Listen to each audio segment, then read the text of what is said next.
안녕하십니까. 오늘은 로마서 1장 6절의 말씀으로 예수 그리스도의 것으로 부르심을 받은 자니라 는 제목으로 하나님의 말씀을 나누고자 합니다. 본 말씀은 너희도 그들 중에서 예수 그리스도의 것으로 부르심을 받은 자니라. 사도 바울은 로마에 있는 성도들을 예수 그리스도께서 부르셨다고 말씀합니다. 오늘은 예수 그리스도의 것으로 부르심을 받은 자니라에 대해서 생각해보는 시간을 가지고자 합니다. 로마에 있는 성도들은 예수 그리스도로부터 부르심을 받았습니다. 그들은 예수 그리스도를 믿음으로 하나님의 자녀가 되었고 그를 믿음으로 말미암아 구원함을 받은 것입니다. 로마에 있는 성도들은 주 예수 그리스도에 대한 복음을 듣고 그가 하나님의 아들이심을 안 것입니다. 하나님의 자녀가 된 자는 혈통으로나 육정으로나 사람의 뜻으로 나지 아니하고 오직 하나님께로부터 난 자들입니다. 예수 그리스도의 것이기에 세상과 상관이 없습니다. 또한 예수 안에 있는 자에게는 결코 정죄함이 없습니다. 이것은 제가 더 이상 주장하지 못하고 생명의 성령의 법이 죄와 사망의 법에서 해방한 것입니다.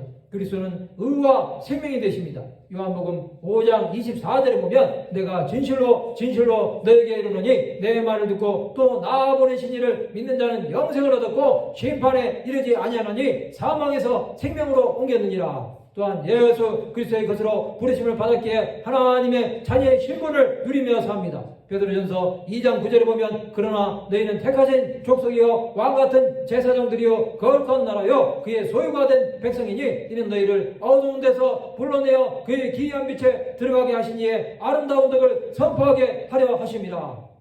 택하신 족속, 왕같은 제사장, 거룩한 나라, 그의 소유가 된 백성으로 세상 가운데 빛과 소금의 사명을 감당하며 살아야 합니다. 이런 삶은 복음을 전파함으로 생명의 주 예수로 많은 영혼들이 구원함을 받는데 쓰임받아야 합니다. 예수께서 부르신 자들은 하나님 나라를 위해 살아야 합니다. 이런 삶은 많은 영혼을 살리는 것입니다. 예수는 우리를 위해 죽어주셨습니다. 우리가 주를 위해 부름을 받았다면 그것은 끝까지 주를 위해 살아야 하는 것입니다. 수많은 사람들이 주를 위해 산다고 하면서 자신에게 고난이나 박해가 닥친다고 주를 부인하고 떠납니다. 그런 자들의 삶은 결국에는 멸망으로 갈 수밖에 없습니다. 하나님은 예수 그리스도를 끝까지 붙들고 나가는 자들에게만 은혜를 베풀어 주십니다. 우리는 주 예수의 것으로 살아가는 날 동안 그를 위해 생명까지도 바치는 자세로 살아가야 합니다.